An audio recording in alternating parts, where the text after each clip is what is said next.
Good day, ladies and gentlemen, and welcome to today's webinar entitled Evolution of Storytelling to Content Marketing. Today's conversation is brought to you by the News Market and powered by Onstream Media. To submit a question or comment at any time during the webinar, please type your question into the Q&A box on the bottom left-hand side of your screen. Once you click on the Ask button, your question is automatically submitted to our expert panel. Keep in mind, all questions will be answered during the last 15 minutes of today's event. Alternatively, you can join the conversation on Twitter using the hashtag TNMOnTour. Please make note that today's presentation is being recorded and will be made available on demand shortly after the presentation. At this time, it is my pleasure to turn the floor over to today's host, Ed Lemereau, Senior Vice President at the News Market. Ed, the floor is now yours. Thank you, Beth. Thank you very much. I appreciate that. Good morning, everyone, or good afternoon, depending on where you're coming in from.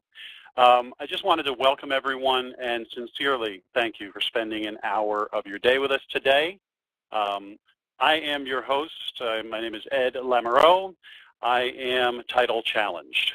I have 3 titles, and I'm just going to start there and let you know who I am. If you want to get in touch with me, by the way, here's my LinkedIn address, my email address, and my Twitter address. But my titles,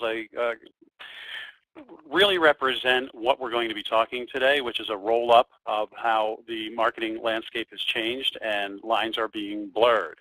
The company that is hosting today's webinar and footing the bill for everyone being here with me today is it's a roll-up of 3 different companies, Definition 6, Synaptic Digital, and the News Market. My official capacity today is with the News Market, and I just wanted you guys to see our credentials because when we get into talking about content, content creation, content distribution, marketing, advertising, public relations, these roll-up of these companies shows, and the logos of the brands that we work for that we're very, very proud of shows that we have some very, very deep experience in this area. So enough about us. That's my PSA for today. But I did want everyone to understand who we are, and I hope that if you do find content needs, whether it be production, whether it be distribution after this webinar, that you will give us a call today. I wanted to cover one other thing before I move on. The format for this discussion is going to be a brief question and answer session I'm going to conduct with each of the panelists. They all have different roles and responsibilities of varying degree, and I'm going to do my best to channel my inner Charlie Rose and help establish each panelist's role, their responsibilities, and the use of storytelling in content marketing. Again, I'm going to remind everyone, please, if you have a question, do submit it, and it'll help us guide our discussion today. Assuming we have any time at the end of our hour together, we will have a Q&A here for sure, and I'm going to have several compelling examples of great content and storytelling if you do want to stick around to the end. But I think I would like to get to the speakers as quickly as possible. So I'm going to go and start this with a quote here from the Content Marketing Institute. And we all know that content marketing is this big buzz phrase right now, but really what is it? And according to the Content Marketing Institute, it's a strategic marketing approach focused on creating and distributing valuable, relevant, and consistent content to attract and retain a clearly defined audience and ultimately to drive profitable customer action. It's a little bit different than storytelling. It's business focused and it has some different rules and regulations, so to speak, than storytelling would, and it certainly gets served to the audiences a little differently than storytelling. And we're going to dive into that a little bit today as you hear each of the panelists.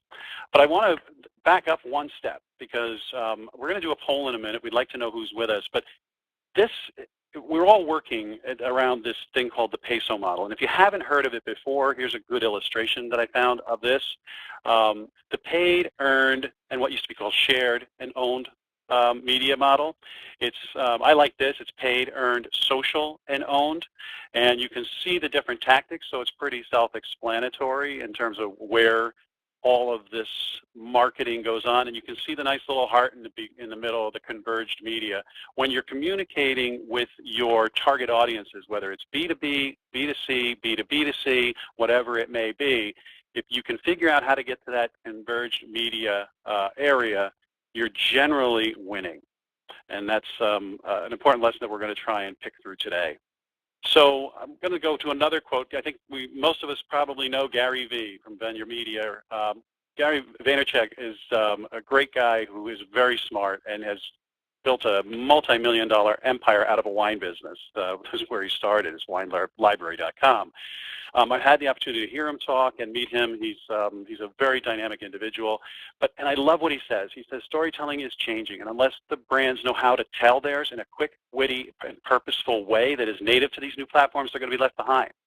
He said the speed in which our world now works requires a different level of quality and quantity of content. So if you're not already doing content, we're going to be getting onto the highway at 80 miles an hour, essentially. The world is shifting, and that is backed up by another trend. Rob Rose, the Chief Strategy Officer of the Content Marketing Institute, said in 2016 will be the year when the worlds of product as content and content as product collide. And that, to me, is fascinating. When a brand or a product takes on a personality or can move an emotion in a human being, again, whether a business proposition or a sales proposition, it's a pretty powerful thing. And so what is driving that? Well, and for those of you who don't know Warner Wolfram, he used to have a great phrase on the evening newscast here in New York, on his sportscast, let's go to the videotape. Well, we know we don't have videotape anymore. We know we don't even have really digital video. It's visual media.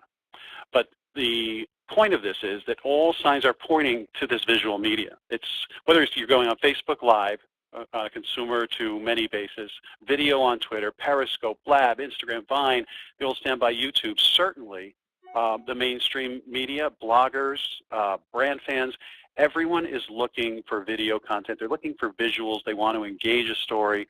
I'm going to share some information with you later about a survey that we conducted of the media that absolutely validates that point.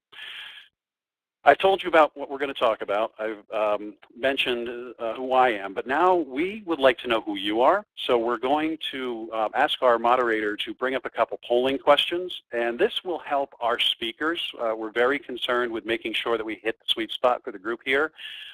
We want to not read off of a script or speak out of anything that we may have rehearsed on our own time, but we want to know who you are. So if you could take a moment on your screen, the first question is, are you a brand marketing communications professional, a PR agency professional, a government NGO professional, nonprofit professional, media or content generating professional?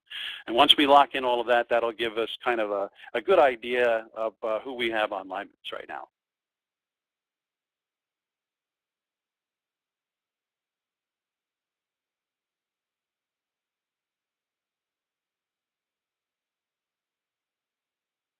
Okay, so we have a lot of brand marketing and communication professionals. That's great. We have PR agency professionals. We have some nonprofit online. We don't have anyone showing up, or maybe one person, yes, from the government and NGO profession, and we've got a couple of media people here. That's great. Thank you very much for that. Next question.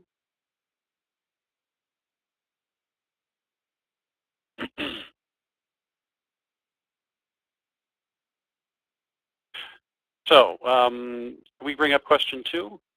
Thank you. Okay, so we just want to know, where do you stand right now with your content in terms of creation and importance to your brand and organizational marketing strategy? Is it huge? Is it just so-so? Is it not so much? Or what is content? I love the honesty on the bottom one. Someone, there we got 2 people putting up their hand. Okay, what is content? We're not really there yet. That's great. But the overwhelming number here is showing us that we are all engaging content and video, infographics, multimedia, et cetera. That's wonderful. Okay, thank you. We'll finish that poll. And if you would bring up question number 3. So in terms of your content and how you are managing your content, we're going to have some discussion here. We do have a member of the media with us, a very distinguished 35-year veteran, and so we're going to focus a little bit on that, back to the peso model, on the earned media, as we kind of move through this session today. And this is going to help us understand whether you are well suited right now to be serving your content to the media. Think media, bloggers, and brand fans coming onto your company's website, finding your newsroom, and being able to engage multimedia content. How are you set up? This is a very even split here between all of them, but overwhelmingly, people do have newsrooms and a varying degree of content, including multimedia on there. Wonderful. So panelists, we've got some information to work with. We understand who our audience is. We understand how important content is to them. And now we understand what they're doing with it for serving it off of the site. There certainly are other ways to serve it, but for our sake of discussion today, we're going to stick to that line later in the presentation. Now the good part. This is what excites me. The lineup of speakers is just absolutely astounding.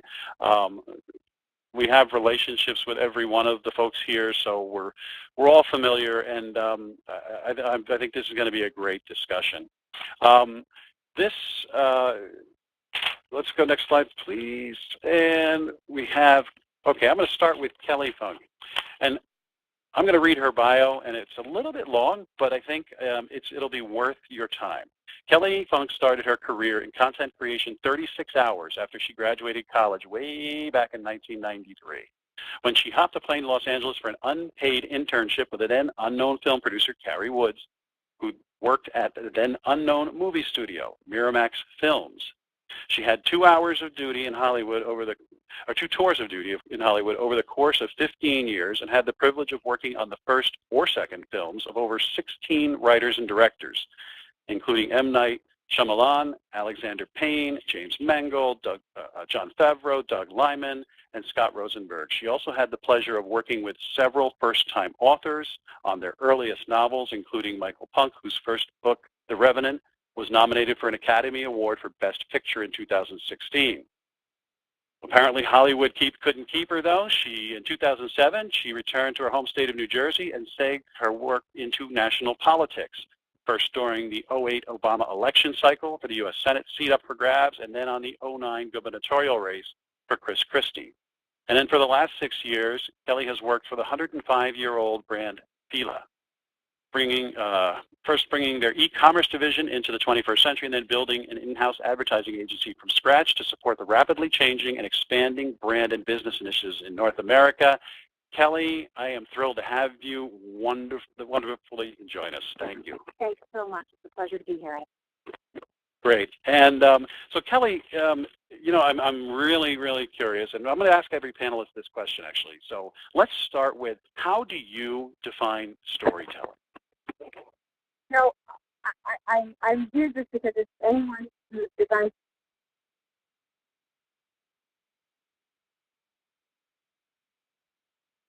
Kelly? Yes, sir. Can you hear me? I'm sorry. Yeah, now we can hear you. Sorry, you dropped out a little bit.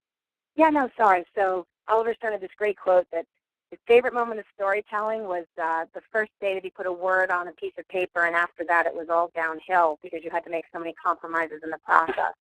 But I think that in 2016, really is short, sweet, and not necessarily with the most obvious objective. And I think that that will make sense, Ed, when we share with our audience the quick video spot actually that we're debuting tomorrow night that we're going to share with your audience today. There's a method to that madness of maybe not necessarily having your consumer walk away with the obvious connection, and that you have to grab them a bit more subtly today, or they. Okay. Yeah, you're dropping in a little bit in and out. So okay. I know you're on a cell phone, and she's actually joining us in transit. But let me go to the next question. And thank you for the explanation of storytelling. And I'm really curious, because when we first got together, Kelly, just full disclosure here, Kelly and FILA are a client of the news market, and I had no idea in working with her that she had this background in film and politics. So I was curious, why do you think FILA hired someone with no marketing experience to help them rebuild the company in North America? Ed, can you hear me okay now? Yes. Okay, great. So, well, the president of the company was pretty forthright, and he said to me at the time, look, we understand that the future of where marketing is going is about content creation, and we need someone who can do it for us and truthfully do it for us a lot less than an advertising agency would be able to. So we're going to ask you to come in and build this sort of agency model from scratch.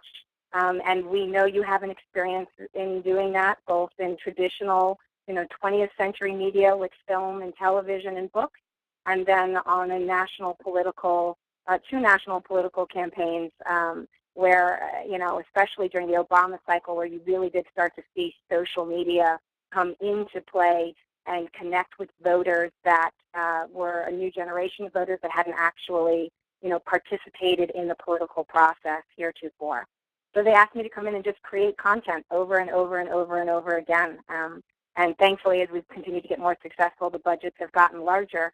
But I will tell you that the first piece of content I created for FILA was the first week I was there for a tennis player that we had who was doing incredibly well in the Australian Open. And I grabbed an old writer from Los Angeles, and we animated literally a bunch of pictures from the photographer that was on the ground, and that was our first piece of content for FILA back in 2010.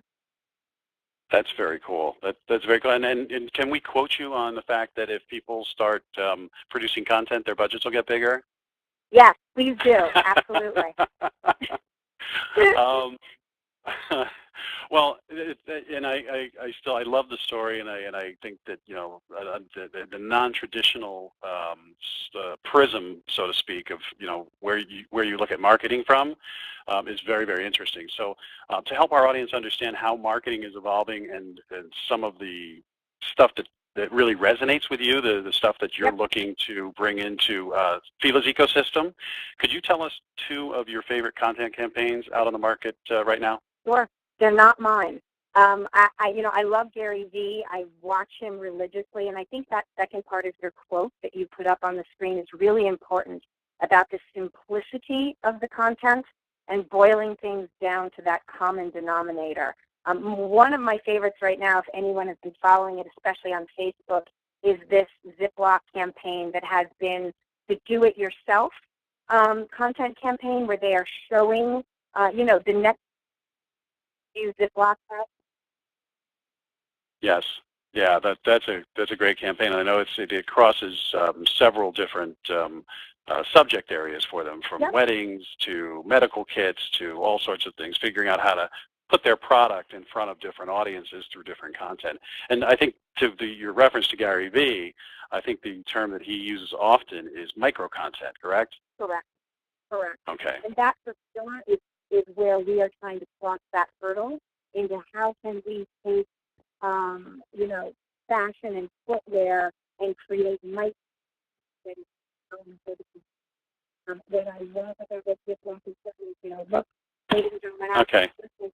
They took a picture and they're putting, do-it-yourself ideas on top of the picture. It's cheap, it's quick, it's completely digestible on the, 6 seconds on your scroll of your iPhone, and Ziploc stays with you. And so what's interesting is they've obviously had to pare off pieces of their budget, or they've increased their budget, as you've explained, to be able to produce this other stuff. But I mean, you can be now producing stuff from a couple $100 all the way up to a couple $100,000. You just have to determine where it's going to play and who the audience is going to play to. Is that correct? Safe assumption? Very safe assumption. Okay. So and then the second one is Hershey's. Is that hashtag Hello Happy, which I'm not sure how many folks out there have seen it. It's been out there for a while. I think, do you have a video here that we're going to share? I do. I'm going to ask that all of our panelists put their phone on mute so that we don't give feedback to our audience, and I'm going to drop the video and play that for everyone now.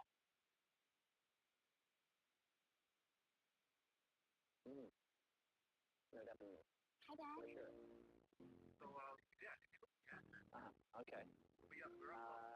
Yeah, sorry. Sure. Let's do that then. Sorry about that.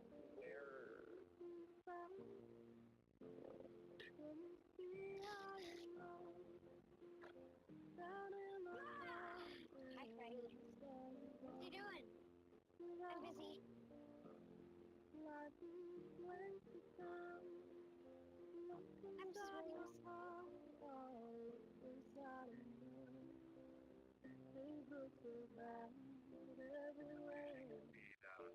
What do you think?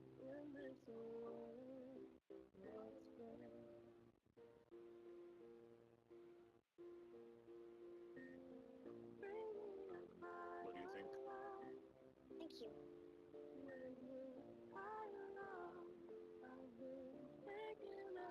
Hi, Ted. Hi, Scarlett. Hi, this is Bob Finch.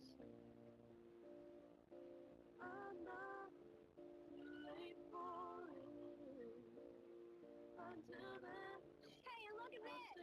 Is that a cardboard person? It's my dad.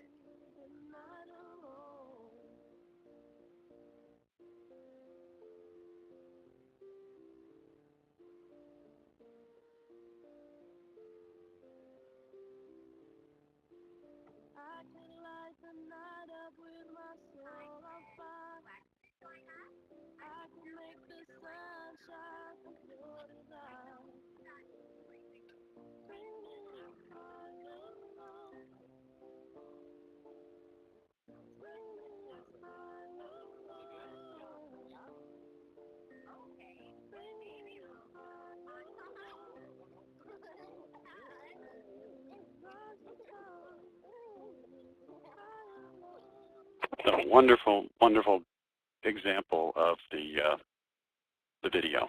And Yeah, so here's what I love about it. You're a minute 37 into this video before you actually know this is about Hershey's. And that's what I meant when I said at the opening about the importance of storytelling, not necessarily hitting your audience over the head in the first 12 seconds. This, they emotionally caught you. They were able to get both the young generation and a parental generation. Again, at a minute 37, they hit on the product just enough, and then they went back into the rest of their storytelling. What's brilliant about this video is the offshoot that you've seen, and when we go back to your wonderful chart, Ed, about finding the heart in the center, is the fact that that hashtag Hello Happy campaign has extended to out of house, has extended to social media content, and it has nothing to do actually with the video. So what you would used to see in the 20th century was you would expect to see the cute little redhead girl and the dad and the cutout, and that would be your billboard. What you're actually seeing now is the Hershey's bar in the shape of a set of headphones. And so Hershey's had so wonderfully brought back as a reminder to you the song, which was such an integral part of that particular piece. So they're reminding you of the spot without hitting you over the head with it. It's just a very, very well done. If you want to talk about a campaign in the 21st century, so well done on so many levels in terms of creating branded content. And I had, I had one of my young millennials who works in my department say to me, I saw this video, I saw it on social media, I saw the headphones on social media, and I bought my first Hershey's bar since 8th grade. I mean, that's just like, if that doesn't say to you, how well done it was done. This is, my team plays this over and over again because this is where we need to get as a company. that's awesome. Thank you for bringing that to everyone's attention, because I think it is well done on many, many levels. So I want to quickly go through, because we're going to already push up against time. I knew we would. The content is good. But I wanted to ask if you could give a couple-minute description of your ambassadors program, and then I'll run that video real quick. So obviously, you would imagine that you would have... You're fading a little in and out, Kelly. Sorry, can you hear me, Ed? Is that better? Yep, that's better. Okay, great.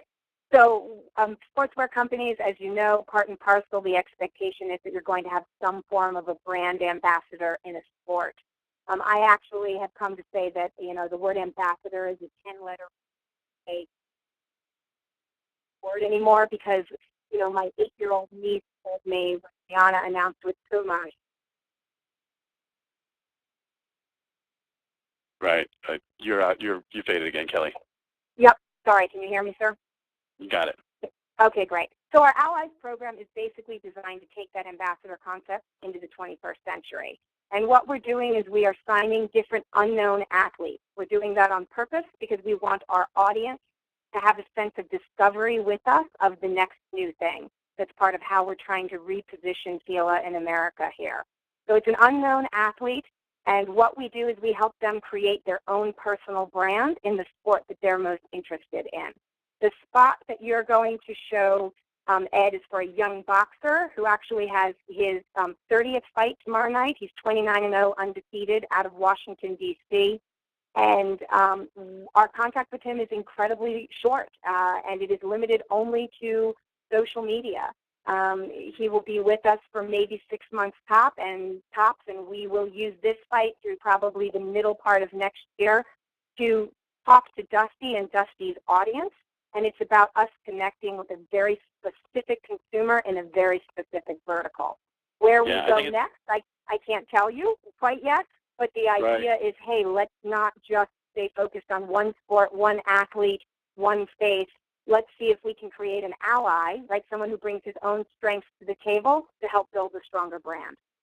It's awesome. You're engaging the millennials. You're basically making a statement that, you know, in our niche, we're the next big thing, and it's just a really well done. I'm going to drag the video here, and I'm going to ask that we mute our phones again, and here we go.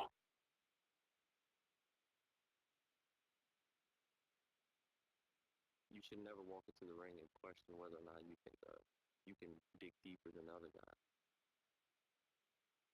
Boxing's not a sport for quitters.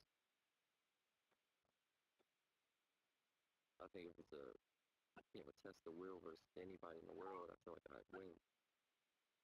My name is Dusty Hernandez Harrison. I'm from 30th Street, Southeast Washington, D.C. I'm a professional fighter. That's awesome. And again, not a lot here. We're not trying to hit anybody over the head with FILA. We're letting Dusty do, pardon the pun, the heavy lifting. And we put the ad on social media on Monday night, and we've had a tremendous response to it, and we're really excited about its potential offering. Awesome. So last question, because I'm excited to hear from Larry and Dan.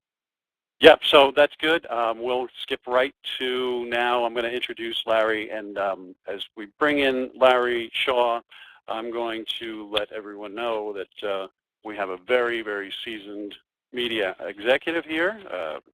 Larry is an award-winning producer. He's been an editor for network broadcasts of all varieties. He's been with ABC for 35 years prior to becoming the manager for editing operations for ABC News, Washington Bureau. He produced for Good Morning America, This Week with George Stephanopoulos, World News Tonight with David Muir, World News with Diane Sawyer, World News Tonight with Charles Gibson, and World News Tonight with Peter Jennings. As a member of the White House Press Corps, he covered and traveled with both President Clinton and President George W. Bush.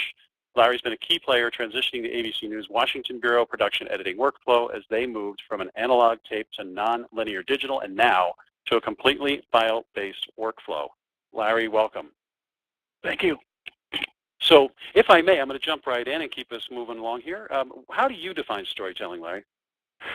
Well, for us, because we're in the news business, the first question we're always asking is what's new about it, and what aspect can we talk about that advances a story or gives us a new aspect so that our viewer or the reader or whatever asset we're talking about relates to it. So at first we want to know what's new, and then we want to know how it relates to it.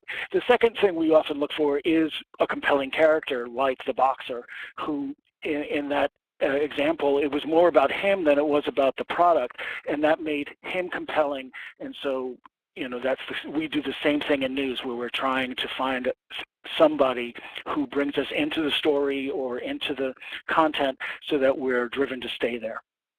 That's great. And so that actually segues very nicely into the next question, and how has the 24-hour news cycle affected storytelling in your business?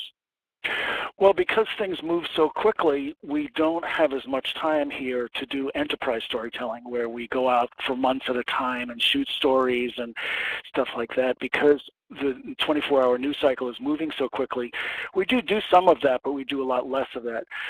So what we do is we look for stories that speak to us that are emotional or human, that speak to us about what's going on in the world right now. And we also notice that the attention span of audiences are much shorter than they have been. So you have to condense things into much smaller bits, depending on the platform you're talking to. For example, in the digital world or the web world, you can't put 15-minute pieces, where you used to do that on magazine shows.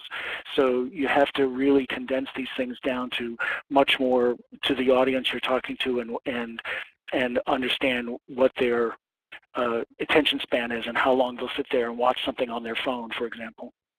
It's very interesting. It's validating the point that we started with Gary Vee, and that certainly Kelly touched on, and you're touching on also, is this idea of micro content, really just coming up with snippets. So that kind of gets to the thing, and we saw a lot of public relations and earned media professionals on the call with us. So I'm going to kind of skip this because we just kind of touched on that. But so you and I talked when we originally were talking about the webinar about story triggers and things that get attention. And I know that people in the audience will want to understand now the dynamic of how your job is changing, what they can do to get the attention of a senior producer.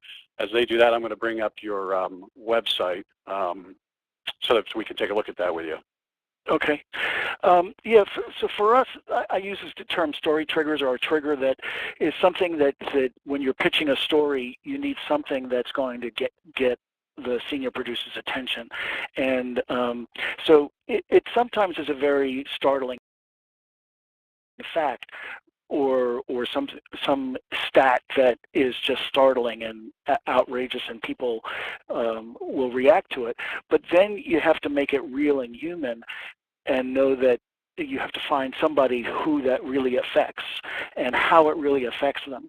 So the trigger generally is something that makes it relatable to people on some level, and that sometimes is something that's trending on social media. If something is hot on social media, they can relate to that, or they can relate to it because they can relate to it in their own lives. So we're always looking for something that will trigger audience interest, and that's the same thing that triggers senior producers, is what makes this interesting, how can I get hooked into this story, and how can I tell this story most effectively. Got it. So that's good advice, and thank you very much for giving that to the audience. So, one of the other things that you talked about, and what I love about you as a news person, is it's not just about know my beat and send me the stuff that is relevant to what I cover, but it's more of the you understand the symbiotic relationship between media and branding. You had talked about being the steward of the ABC brand. So I have a question for you on how does the media property steward its brand while helping to define the brands of those it's covering? Any insight there? Well, first off, we have to watch our own brand, in the sense of whatever we put out with the ABC name on it has to represent us well, and so that's how we watch our brand, and make sure that when people think of something and they think of ABC, that it's always in whatever light that we're trying to put ourselves out in. And the same goes true for Disney, which is our parent company. Whenever you're talking about Disney, you have to represent it properly, and not not color that brand. So, and we hear a lot about branding in a lot of atmospheres now. We hear it with Donald Trump, how he's branding himself. So branding can take place in many, many, many different ways.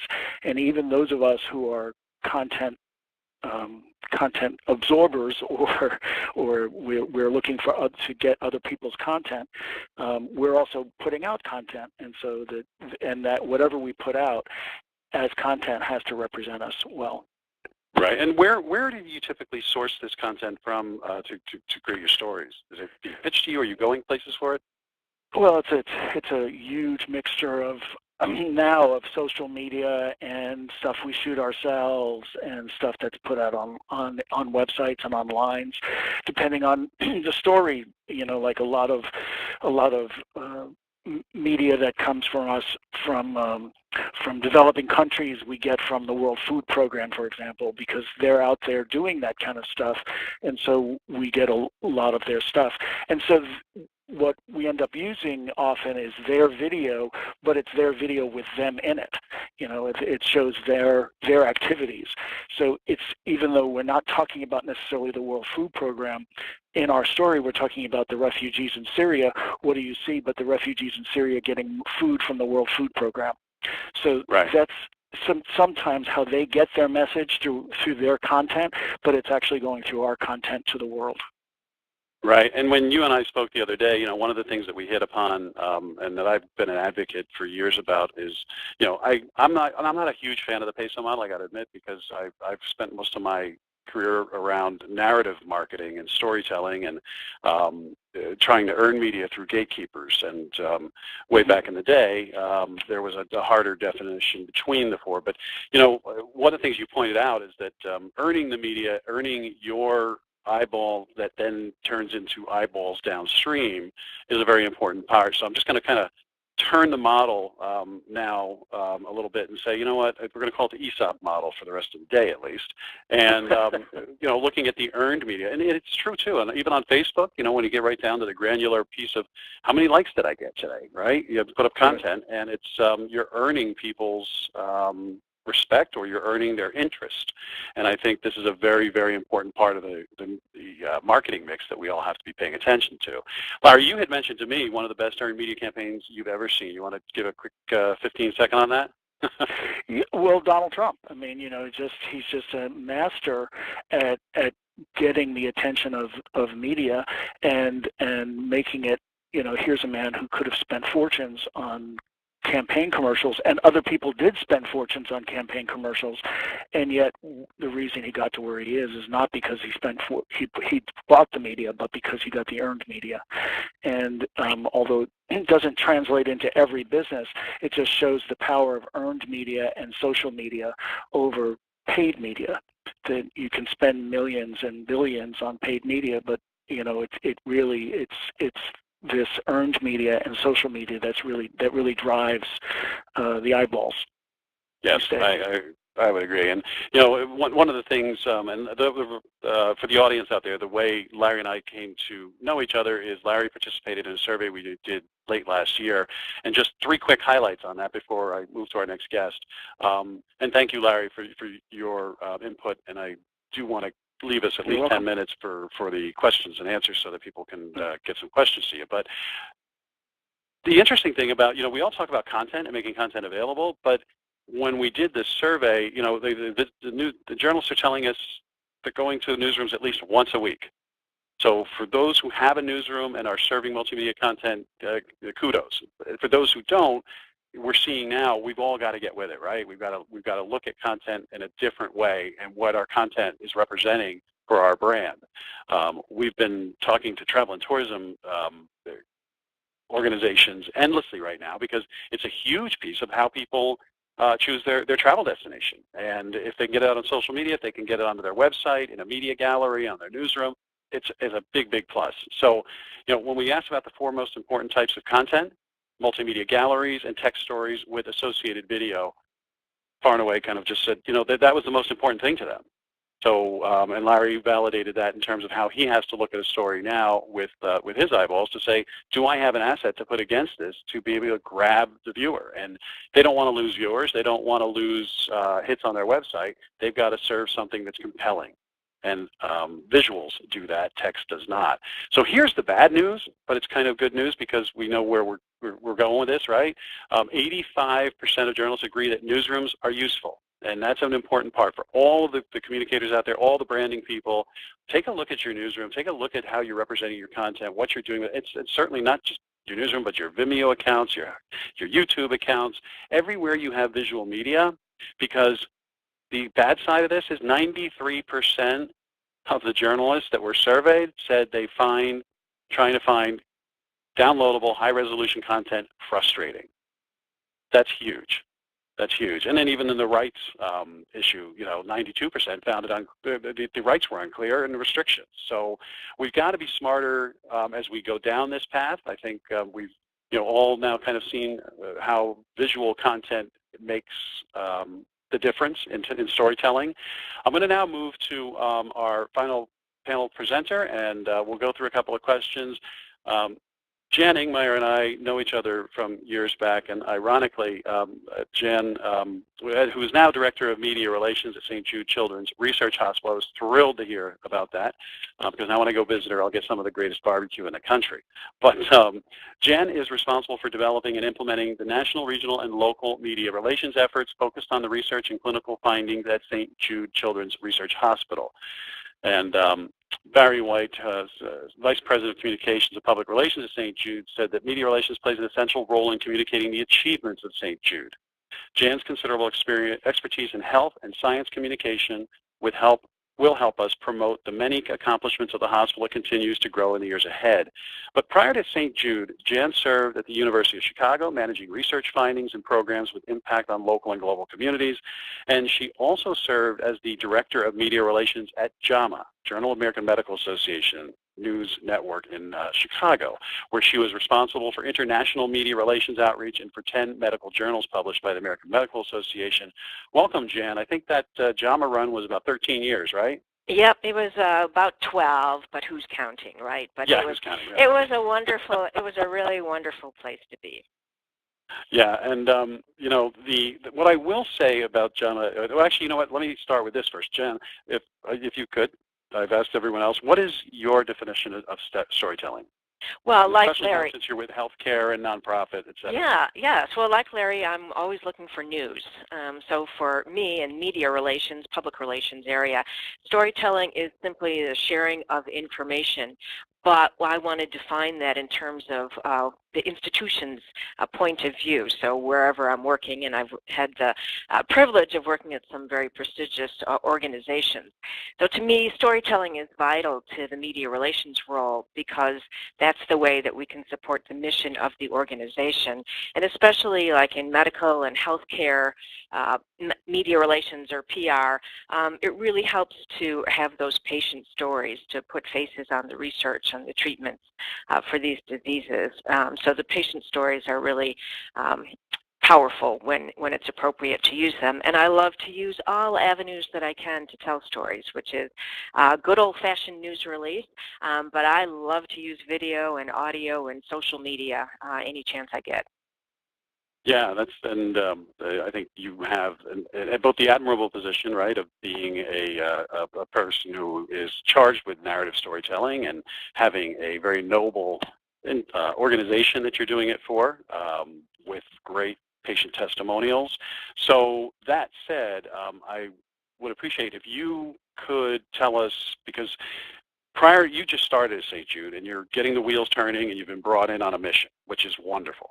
But the fascinating expertise to me is that JAMA transcends this whole new media dynamic that we see, because JAMA was putting out content on a regular basis for decades, and right?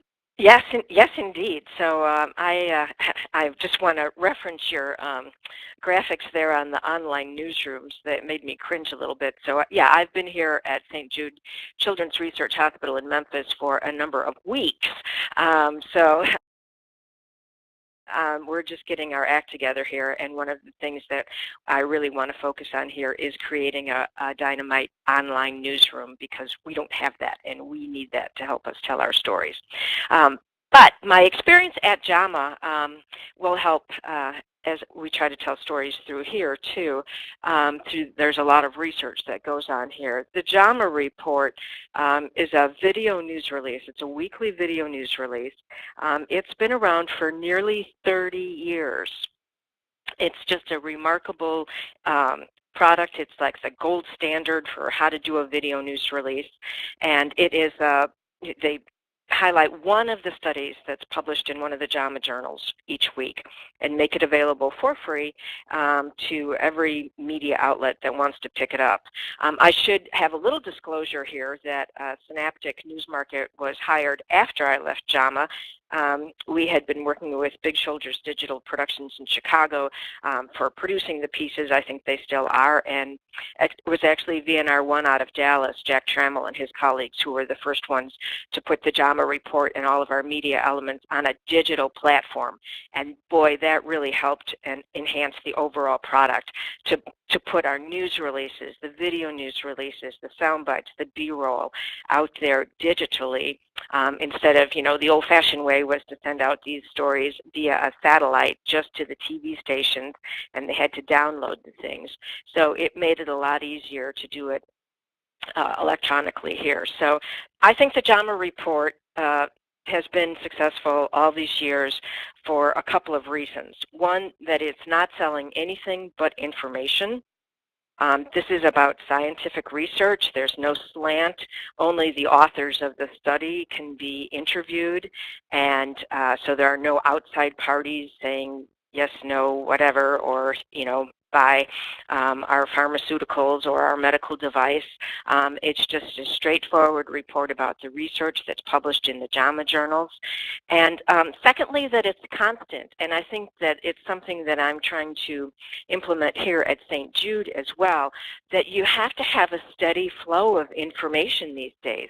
It is all about the content. It is all about sending stories out all the time that constantly reinforce your brand and support the mission of your organization.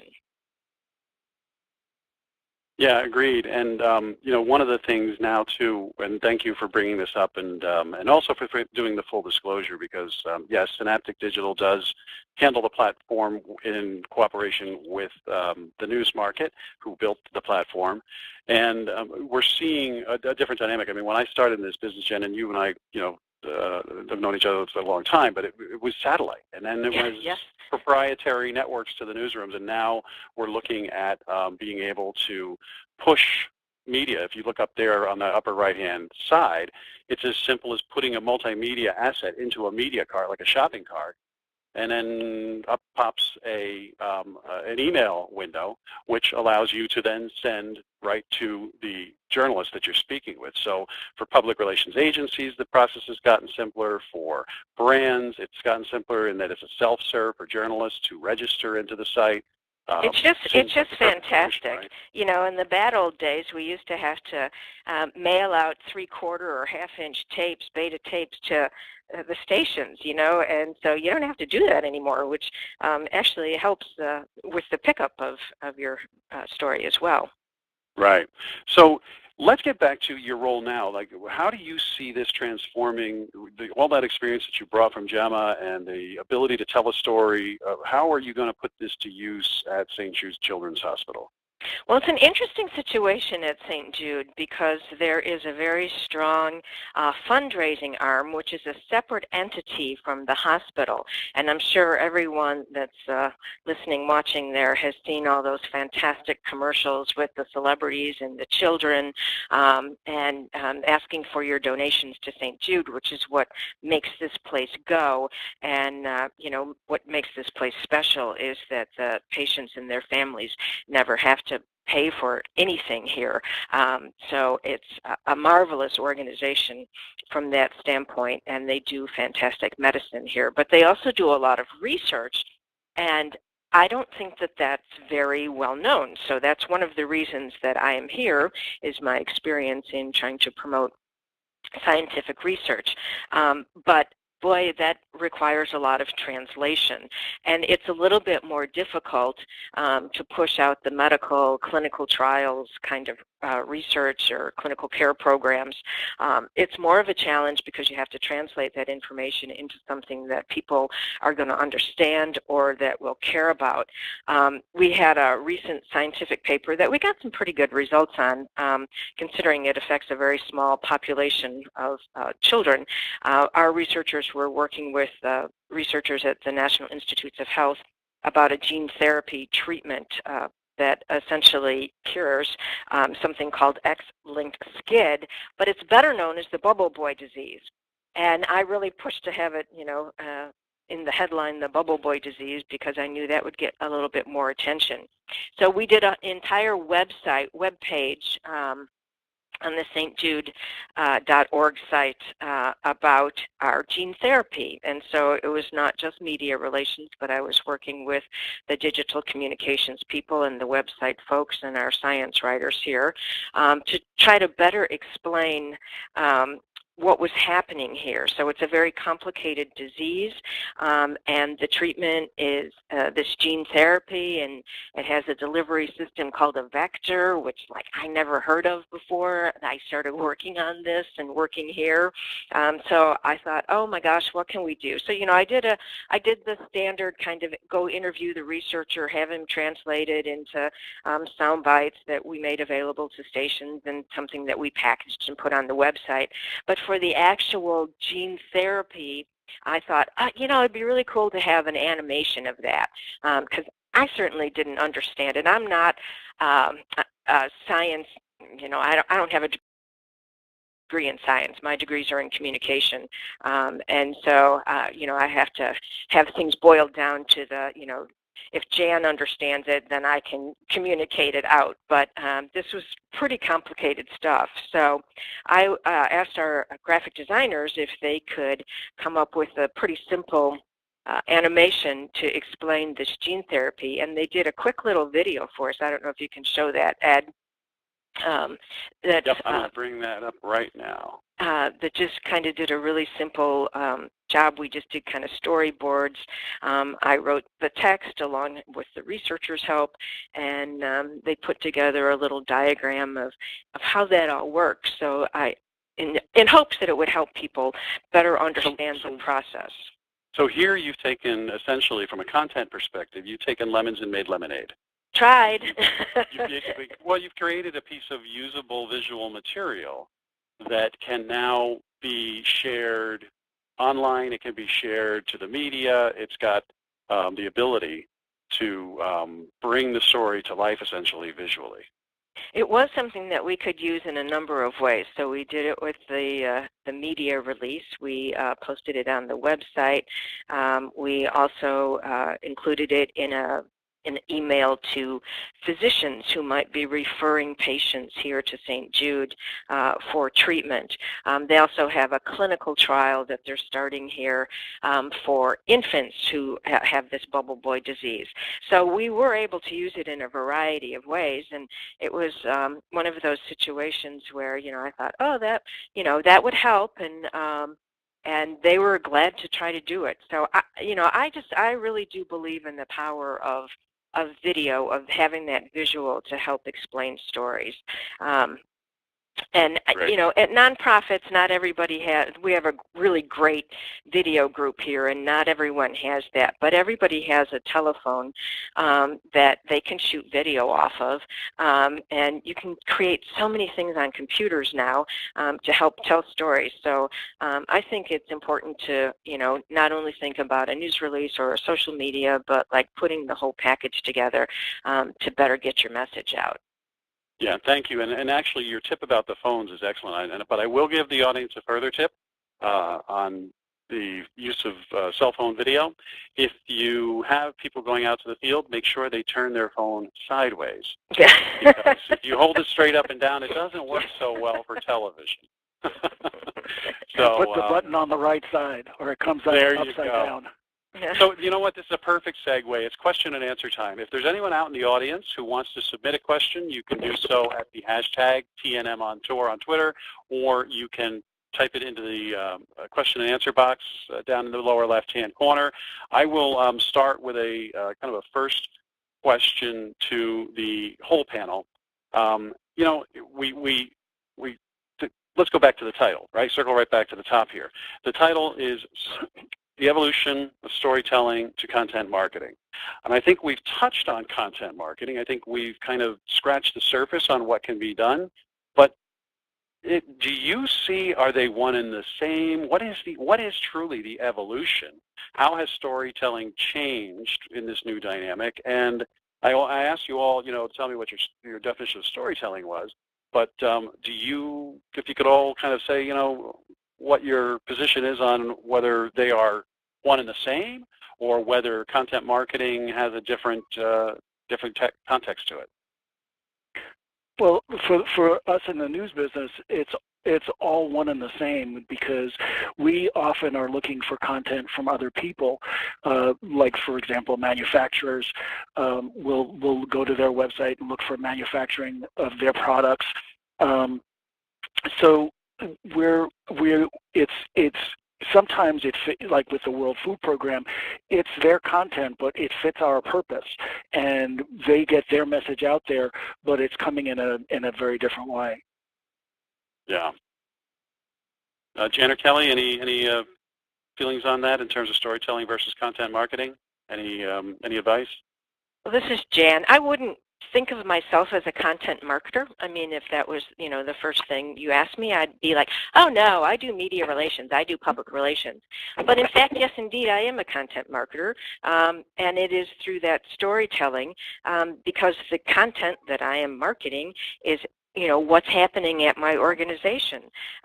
So I think of my job more in terms of reputation management. So I'm really trying to enhance and protect the reputation of the organization and the overall brand, what makes this place so special. But I think it does come back to being a content marketer as well as a media and PR person. Yes, I would agree.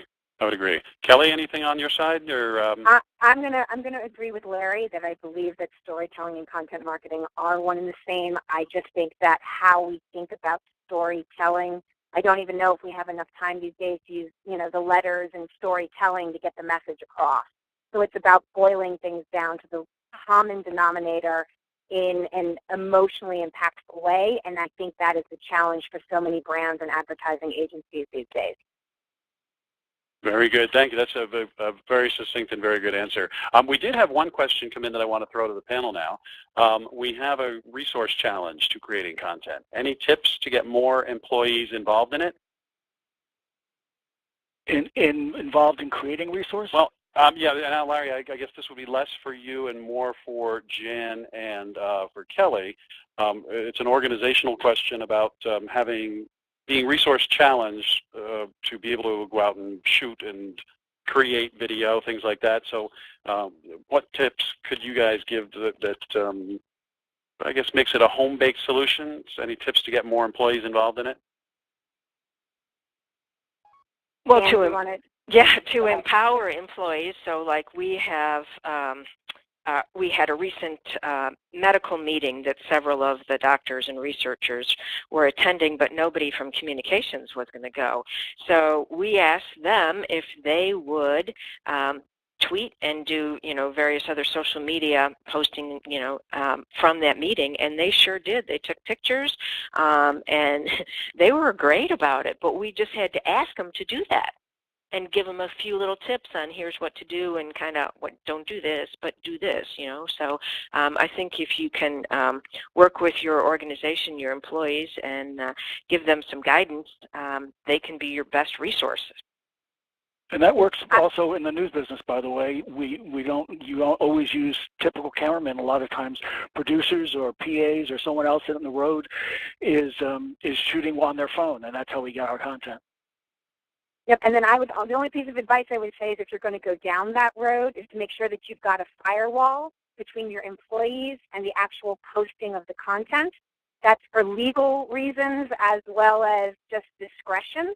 So don't assume that, your receptionist who is, grabbing a snapshot of everyone that comes through the front door is necessarily going to err on the side of discretion. So I think that Jan, insofar as the doctors came to Jan and she was able to ferret through that content, you always want to, think about that. And you'd be surprised how many organizations try to go down that road and then they get into, larger issues than they realize, especially in the day and age of social media. Yeah, good, very, very good point. Yes, they were well schooled before we posted things. Yes. Yeah. And so, any recommendation on best tools for like small business budgets? Any kind of thresholds that you need to meet in terms of quality? Or this is, I guess, let's start with Larry on this one, because if you're looking at that top of the spectrum there of being the earned media and then moving down from there into the social where it's totally acceptable to just put a cell phone video up, what do you recommend to get? Well, it used to be that we only use professional video, but now we use everything as well. It's really just how accessible it is, and the biggest problem for us in the news business is rights, because we can't put anything out there unless we have rights to it. And if we're getting content from somebody else, we have to have a clear statement of rights that we can put it out and put it out on all media. So that's one of our biggest challenges when we get content from other people or from other places. But everybody's shooting HD these days. That's every phone does, and so it's not a matter of quality anymore. Got it.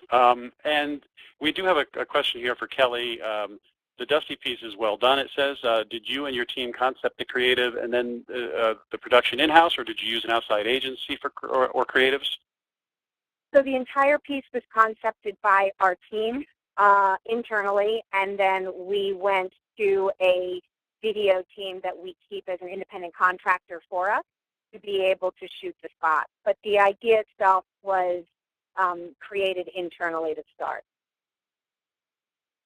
Okay. Very good, thank you.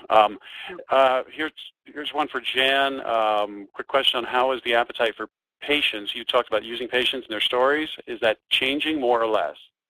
Oh, I think it's more, which is always difficult in a hospital, right? But I think it's so important to put that human face on a story, and it really helps sell it to the media too, for the earned media.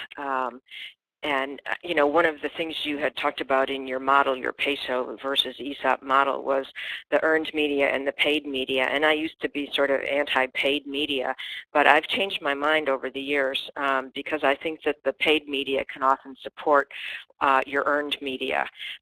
So if you can get a patient, I say go for it, because that'll really help. Okay. And if I could jump in, building on that paid media, if you have not taken the time to go back into the back end of Facebook and take a look at the tool that Facebook has created for advertisers to be able to really ferret through their customer base and figure out how to target ads, you need to take an hour of your day to do it. We are able, that Dusty spot, ultimately, we have been able to target it down to people in the United States who've expressed interest in boxing and footwear, and that's how we're getting the ROI on the investment. It's an amazing tool, and a lot of marketers haven't taken the time to go back and take a look at it. It's Facebook doesn't spend a lot of time talking about it, but it is the Willy Wonka chocolate factory of figuring out who you want to connect with and how you can get to them inexpensively on their phones. Yeah, it certainly is, and we did, and that's part of the thing. And there's so much to talk about. We're actually butting up, or we're actually past our hour. But anyone who wants to stick around for a few more minutes, we'll take a couple more questions, and then I'm going to give you the key takeaways from today, and thank everyone for their time. So a couple more questions. Colleen said, how long is an audience attention span typically? How long should the videos be? So we saw the Hershey video, and you know what? I watched it the first time to the end, I watched it the second time to the end, and by the third time I was showing someone the video at home. So talk a little bit about length. Does it matter? And micro content, we know, can also be a Vine video of 15 seconds, right? Sure. Well, interestingly enough, the studies that are out right now about the Facebook audience is that their average viewing time, and again, this is a study that just came out in the last few weeks, is 9 minutes. And that oftentimes they are watching it without sound, which is an interesting piece of the puzzle. And if you turn off the sound on the Hershey's piece, it is as powerful as having the sound on. And so I think that the assumption has been we've got to make it digestible and fast, but actually some of the data that's coming out now is saying that the American consumer is going home at night, and if they're watching TV, they're also watching longer content on Facebook. I think the opposite is true when you're looking at Snapchat, which is, the epitome of literally you've got 10 seconds to get it out there and go. And if you aren't on Snapchat, if you haven't been looking, at ABC, I've seen come up a couple of times in the Discover spot. They've been doing some amazing work, and it's so interesting to see how, news organizations, Wall Street Journal included, are looking at their newspaper and then digesting it down to the Snapchat digestible pretty fast, how they can communicate it to your audience. So yeah, I think it runs the gamut right now depending on the channel that you're trying to target. Yeah, very, very good observation. Thank you, Kelly. And, as you said that thing about being at home and having one screen on the television and one screen on your lap and your cell phone on the table. You remember the days when Nielsen used to count an impression, right? And I feel like Michael Keaton in Multiplicity now. I'm now 3 impressions because I'm showing up on 3 different analysis reports. But we won't get into measurement today because that's a whole wormhole that we could actually talk another hour on. I have another question here. This was for Larry. What content types and topics do journalists look for via online newsrooms? That comes to us from Jen Rosenthal. So what content types and topics do journalists most look for via the online newsrooms? Well, mostly when we're looking on online newsrooms, we're looking for something that's speaking to a story that's already out there. So that's what brings us to other people's newsrooms. Now, there are people who push their newsroom content to us when they think it's going to be interesting, or they don't push the content, they push an email, or like World Food Program, as I mentioned. Every time they put something out, they know the news people that are covering those stories, and they'll put out something saying, hey, we're going to put something out. So that sometimes brings people to their site, but when we're going out just on our own looking at sites, it's because we're looking for material that's speaking to something that's already out there, some story that's out there right now. Okay, good. That's good advice. Thank you. And okay, so our last question, I'm just going to throw out there, and I like this one because it kind of addresses all of this stuff in the peso bubble, and it's got to be a nightmare for marketers. Kelly, from your side, coming in to rebuild a brand. Jan, from your side, to come in and tell a great story for a much beloved institution.